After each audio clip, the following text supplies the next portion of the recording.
God bless you, dear ones. Welcome to the Word with Chester. Today we will continue study in chapter 32 of the book of Deuteronomy. In our last study, we actually read 2 verse 5 in chapter 32. Today we will actually begin reading at verse 6. But I am so grateful to God for you, my dears. God has blessed us to come a long ways.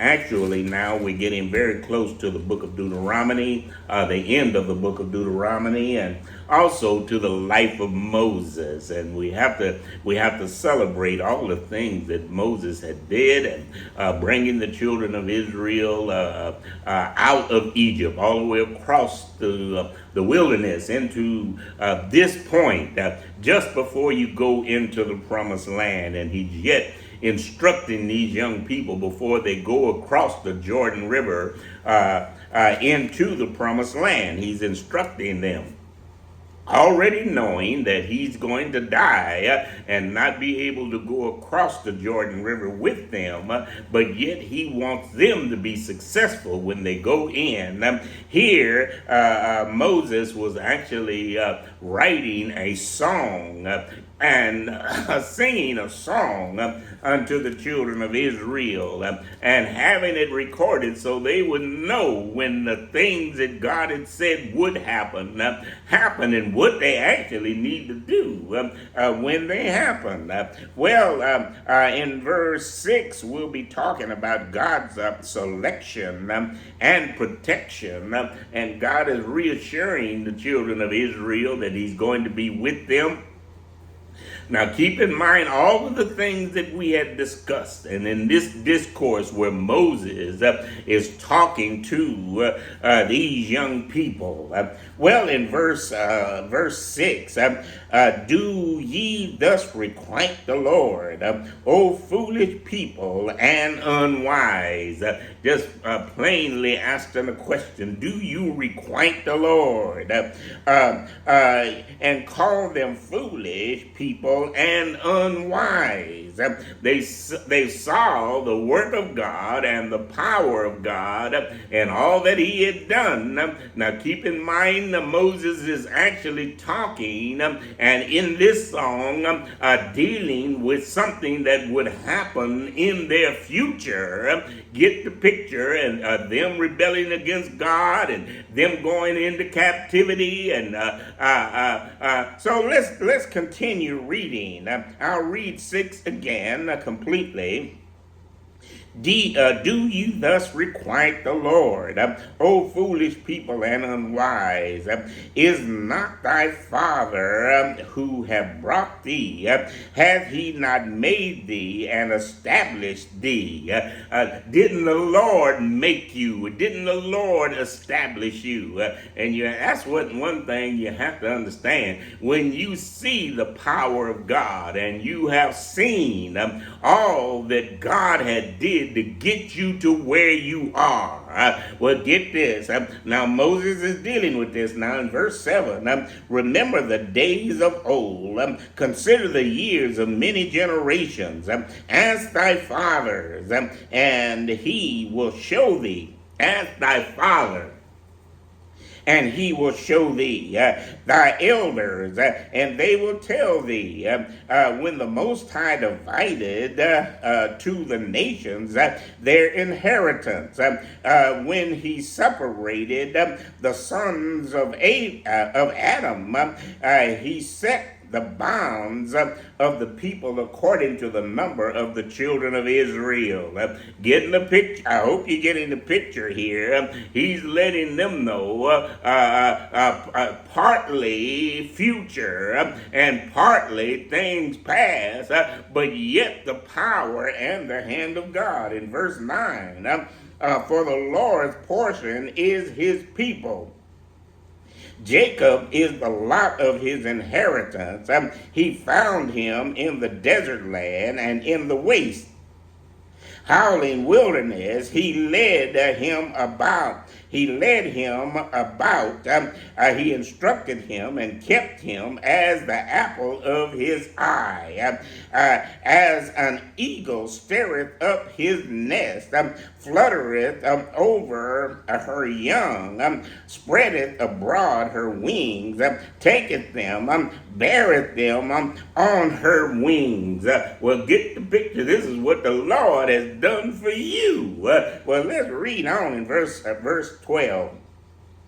So the Lord alone did lead him, and there was no strange God with him, no strange God, no idol God, if you please.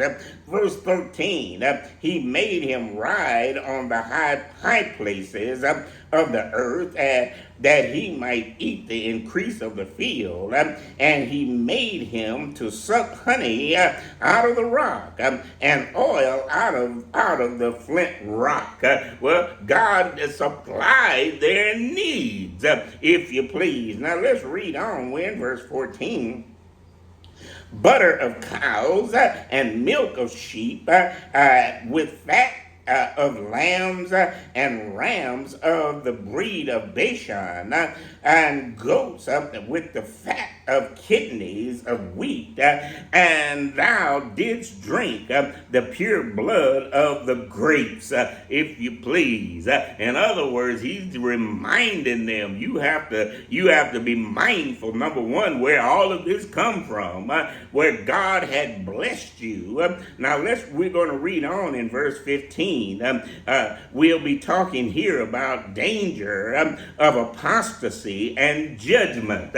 After God has did all of these good things for you, he's actually instructing the children of Israel now before they go into the promised land, talking now about the danger of apostasy.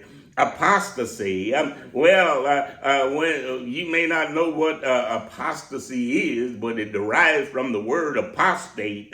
Anything that is apostate, they have walked completely away from the true and the living God. Yes, sometimes people or organizations or groups go through the motions that everything is all right, but they're actually apostate because they have left the true and the living God. Verse 15, but Jeshurun grew fat and kicked. Thou art become fat. Thou art grown thick. Thou art covered with fatness.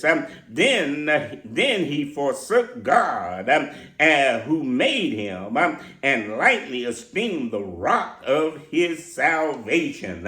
In other words, they actually walked away from God after they had received all of the things and the fatness of this themselves and of their land, they started to esteem God lightly. They were apostate, if you please. Or he's warning them of the danger of apostasies. In other words, don't you let this happen to you. But yet you're going to find out as we read, and some of the things that we've already read, what happens when you're in an apostate position or situation. You have to repent and turn around. That's what it takes. But let's read in 16. They provoked him to jealousy with strange gods, with abominations provoked they him to anger. They sacrificed unto demons, not to God, to gods, little G-O-D, whom they knew not, to new gods who came newly up, whom their fathers feared not. Well, get the picture. This is what the people were doing. Keep in mind the prophetic tense of what would happen, but yet some things had happened already. If you please, in verse 18, of the rock who begot thee, thou art unmindful, and hast forgotten God who formed thee. Well, get that picture. The rock, the one who made you, the rock, the one who formed you. You have forgotten the one who formed you. You've forgotten God. And that's a dangerous position to be in when you forget God. In verse 19, and when the Lord saw it, he abhorred them because of the provoking of his sons and his daughters. And he said, I will hide my face from them. I will see what their end shall be. For they are very perverse generation, a very perverse generation, children of whom is no faith.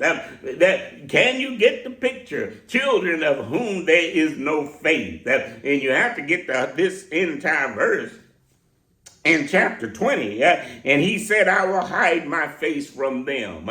And you have to understand, we think God is what beats up on us, but all God has to do is just sit back and hide his face from you, and not just be there with you. Well, you have to get to picture the blessings of the Lord and how important they are to have, and you're gonna rebel and do things. All God has to do is step back and say, look, you want it, you got it. Well, let's read this now. I'm going to read 20 again. And he said, I will hide my face from them.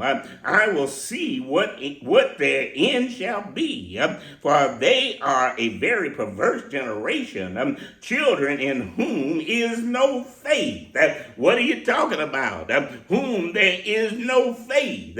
Talking about faith in God. They don't believe God. They don't have faith. Well, the Bible says without faith it's impossible to please God. So you have to understand, when you don't have faith, then you cannot please God. When you're sitting around not even believing that he is, and not even believing that he will do for you and bless you and bring you out, God will not operate where there is no faith. Well, get the picture. I'm going to say this, and I have said it before. Faith has to be plugged into something. If you say you have faith, you got to understand faith in what? Faith by itself is nothing. If you got faith that just things are going to drop out the sky for you, you really don't have anything substance plugged in to faith to make it work. You have to have faith in God, not faith in faith. You got to get the picture. Many times we put our faith in a world system to get things. We put our faith in even our own ability to do things.